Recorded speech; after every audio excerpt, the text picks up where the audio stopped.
The name SS Cumberland had been buried in maritime records for half a century. A forgotten vessel, lost like so many others to the merciless depths of the Atlantic. But no ship was ever truly forgotten, especially not one that still called out for help. The crew of the MV Horizon stood in silence as the radio continued to crackle with that impossible transmission.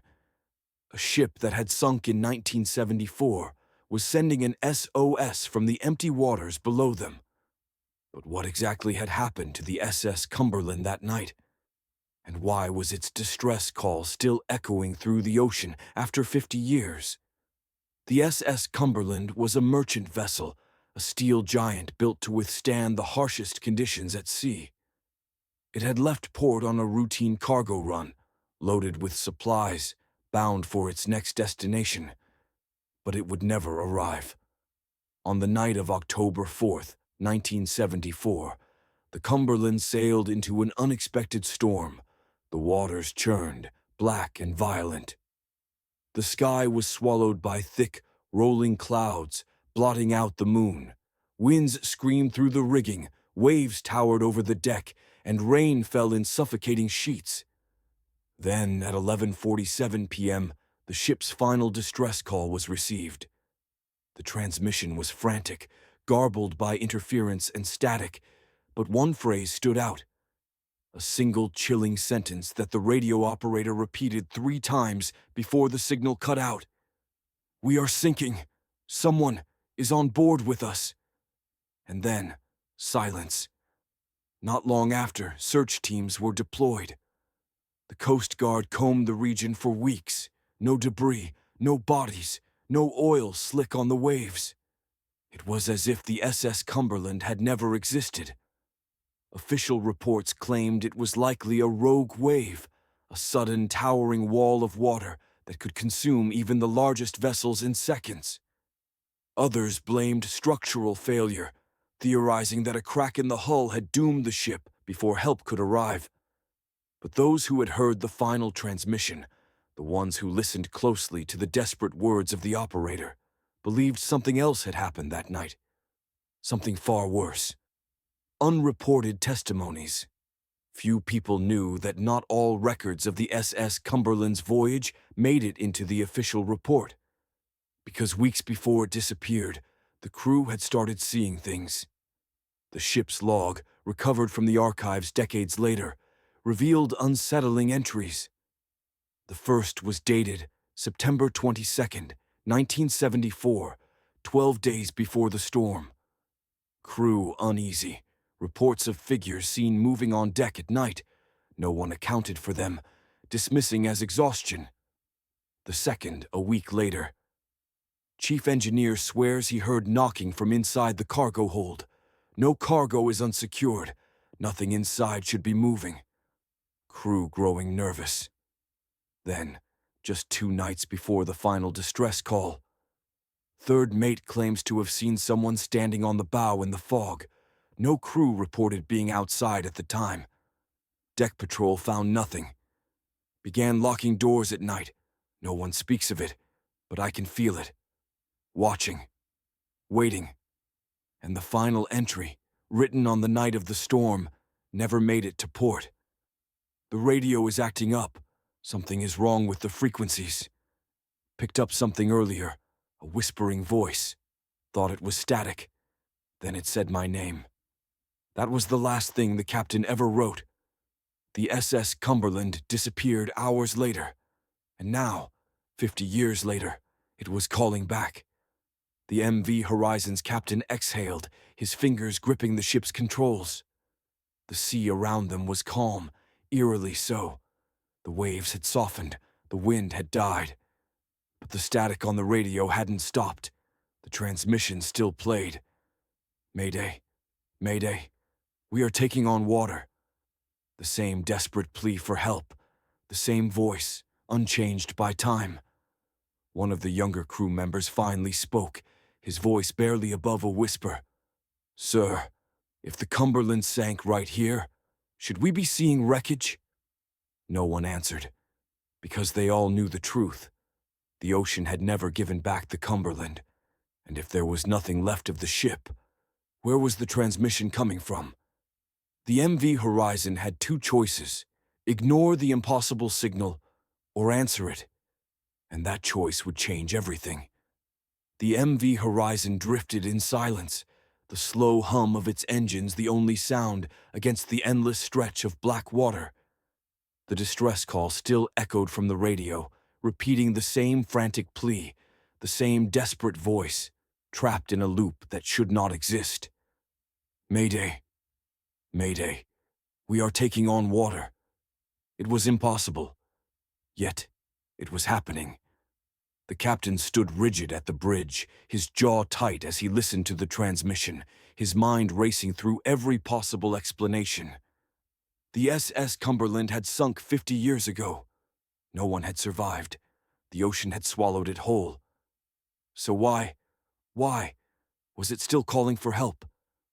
The radio operator hesitated, his fingers hovering over the mic. He glanced at the captain, waiting for an order. Say nothing? Ignore it? Pretend they had never heard, or respond? No one spoke, but the weight of the decision pressed down on them all. The young deckhand swallowed hard, whispering the thought on everyone's mind. What if someone's still out there? The words hung in the air, absurd yet chilling. The captain exhaled slowly. The rules of the sea were clear. You do not ignore a distress call. But this was different. This wasn't a rescue mission. This was something else. Finally, the captain nodded. Respond. The radio operator picked up the mic, his hands trembling. His voice, steady but uncertain, crackled through the speakers. SS Cumberland, this is MV Horizon. We have received your distress call. What is your position? Silence. Then static. Then, we are taking on water. The engine room is flooding. The words were identical, repeated in the same cadence, as if they had never changed. But then, for the first time, the voice hesitated. The breath hitched, and a new phrase broke through the transmission. Please, don't let them take us. The blood in the operator's veins turned to ice. He turned to the captain, his lips parted, the weight of what they had just heard sinking in.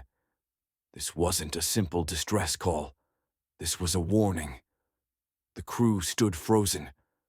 Outside, the sea remained eerily calm, the sky stretching black and starless above them. The radio continued to hum with faint static, but the voice had gone silent. The young deckhand stepped closer to the bridge's window, his breath fogging the glass. He had the distinct feeling that something was looking back. Then, the radar alarm blared. The first officer rushed to the console, scanning the screen. The coordinates weren't changing. There was nothing around them. No ships, no land, no storm. And yet, a signal was pulsing from beneath the water. The radar screen flickered, distorted shapes appearing and vanishing in rapid succession. The operator adjusted the frequency, his fingers shaking over the controls. It's coming from... He hesitated, then turned toward the captain, his face pale. It's coming from directly below us. The ship's engines rumbled as the MV Horizon rocked slightly, a slow, unnatural wave shifting beneath the hull. The captain's gaze darkened. Full scan, he ordered. The sonar pulsed once, twice, then... The screen lit up. A shape emerged from the darkness below them. Enormous, impossible, and moving. The ship's floodlights flickered on, cutting across the water. The beam stretched forward, illuminating the thick mist that had begun to creep across the surface. Then, out of the fog, something surfaced. The MV Horizon's deckhands stumbled backward, staring at the impossible sight before them. A hull, rusted and broken, waterlogged yet still intact, listing slightly to one side. It was a ship. It should not be here. And yet it was. The lettering on the corroded steel was barely visible, covered in decades of salt and decay. But the name was still clear. SS Cumberland.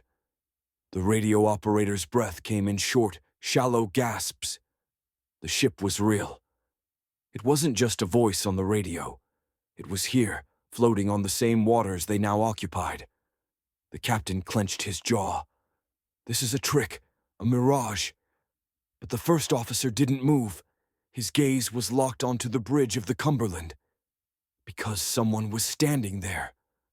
A figure, barely visible through the mist, dressed in a captain's uniform.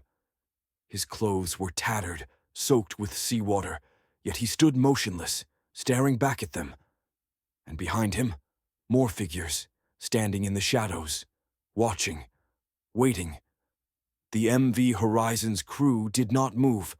Then, the radio crackled once more, and the voice returned. But it was no longer desperate, no longer pleading. It was calm, cold, and it said only one thing. We're coming aboard. The radio went dead. No static, no interference. Just an unnatural silence pressing against the ship, thick and suffocating. The crew of the MV Horizon stood frozen, their eyes locked on the rotting hull of the SS Cumberland, now floating just ahead of them. It shouldn't be here. It couldn't be here. Yet there it was, broken, tilting to one side, rusted beyond recognition. And at its bridge the figure still stood, watching in absolute stillness. The first officer whispered under his breath, "This isn't real." But the radar said otherwise. The MV Horizon's instruments were screaming with data. The radar pulsed, frantically scanning, but the readings made no sense. The Cumberland's signal was everywhere and nowhere at once. It wasn't just sitting in the water, it was shifting. The first mate turned to the captain, his face pale. "Sir, we need to get out of here." The captain didn't respond. He was still staring at the ship, jaw clenched. He had been at sea for decades, had faced hurricanes, rogue waves, and near mutinies.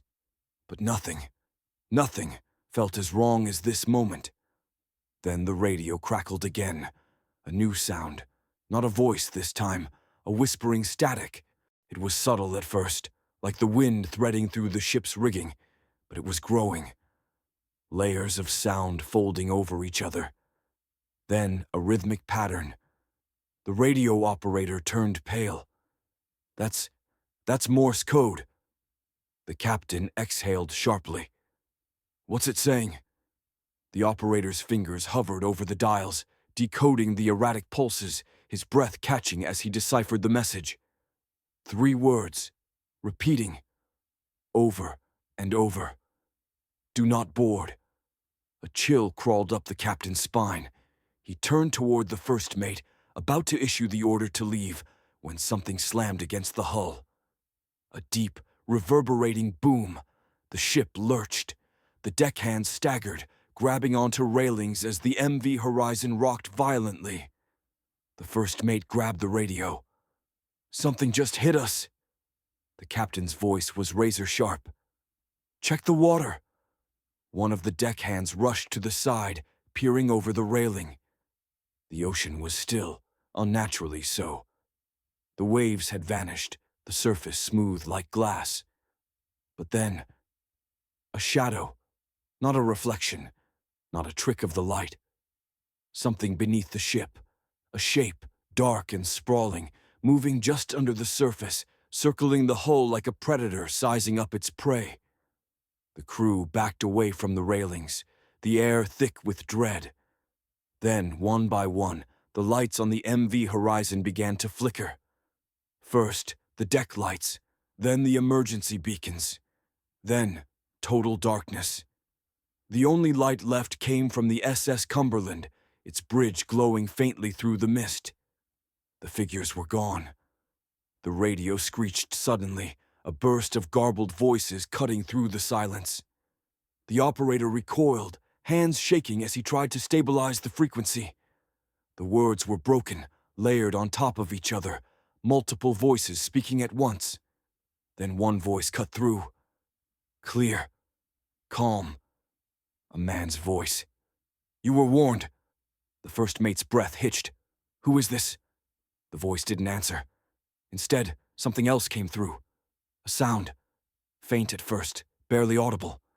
A low, hollow ringing, echoing across the radio waves. A bell. It rang once, twice, 3 times. Then the whispers returned, louder now, urgent, desperate.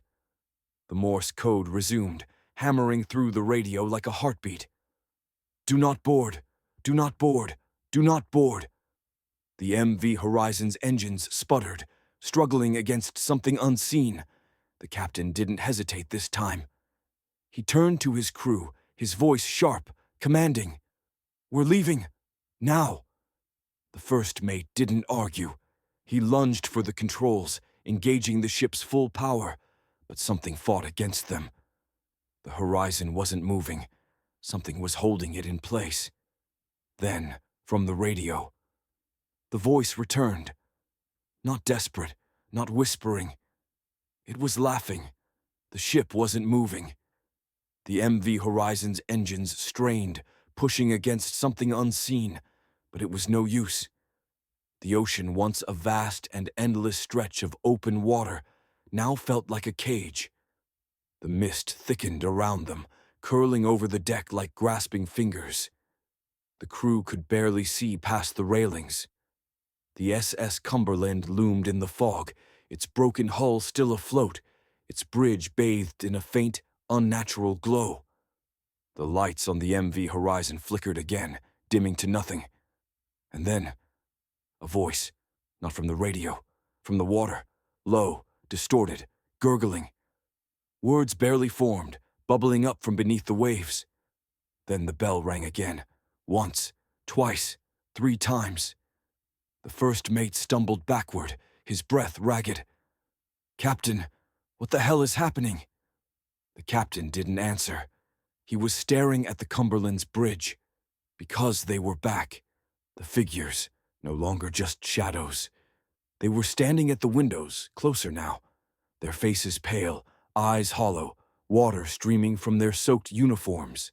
Their bodies weren't moving. They just stood there, staring. Then, the Cumberland moved. A sound, deep and guttural, groaned through the ship's corroded hull. Metal twisted. The ocean swelled, rippling outward as the decayed vessel shifted forward. It was approaching them. The deckhands scrambled back, gripping the railings. The first mate's hands flew over the controls, his voice rising. "Engines full! Get us out of here!" The captain's jaw tightened. "We can't. We're stuck." The Horizon shuddered violently, as if something beneath the water had grabbed hold of it. The fog was inside the ship now, slithering down the stairwells, seeping through the vents. And then, a deafening crash. The Horizon lurched to the side. Something had hit them. The crew barely had time to react before the radio screeched, a deafening burst of static, loud enough to make the operator slam his hands over his ears. The Morse code returned, hammering through the speakers like gunfire. "Do not board! Do not board! Do not board!" The deckhand turned back toward the bridge of the SS Cumberland. His breath caught. The figures were gone. The bridge was empty. And then he heard it. A splash. The first one, then another, then more. Something was in the water. The captain's voice was sharp. "Get below deck. Now!" The crew didn't argue. They ran. The fog thickened, swirling between them. The sound of dripping water filled the air. The scent of salt and decay hung heavy, suffocating. And then, a hand slammed against the window. The deckhand screamed, pale, rotting. Fingers split and bloated from long exposure to the sea.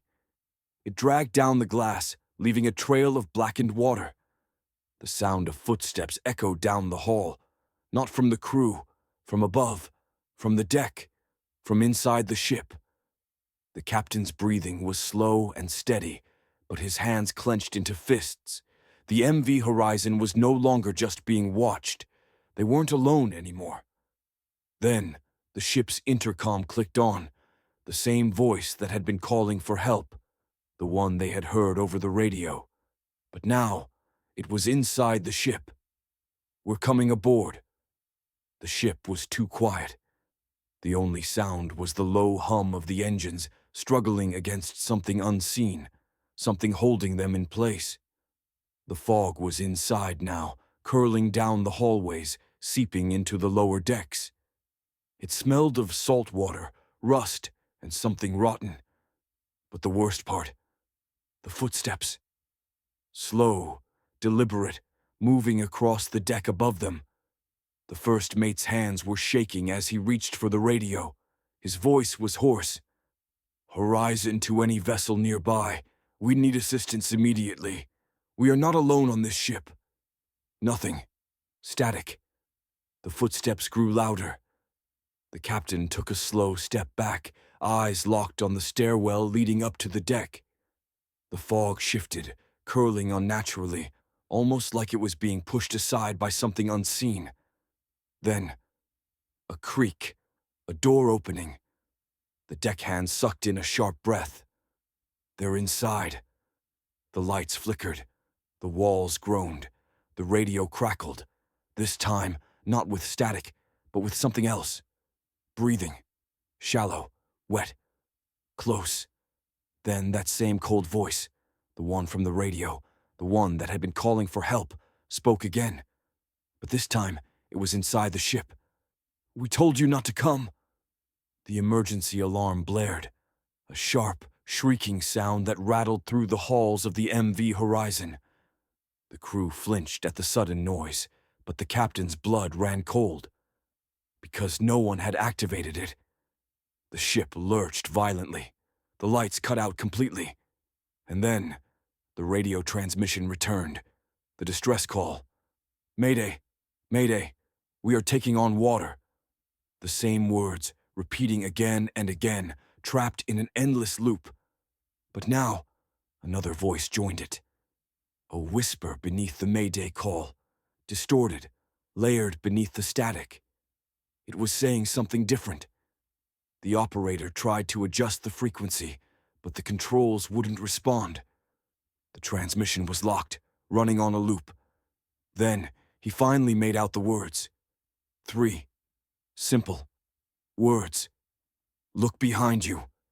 The deckhand froze. Something was in the room with them.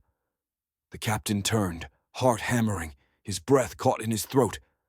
The fog was thicker now, pressing in from all sides. The shadows seemed deeper, moving, shifting, alive. And then, the radio stopped. Dead silence. The footsteps stopped. The fog stopped moving.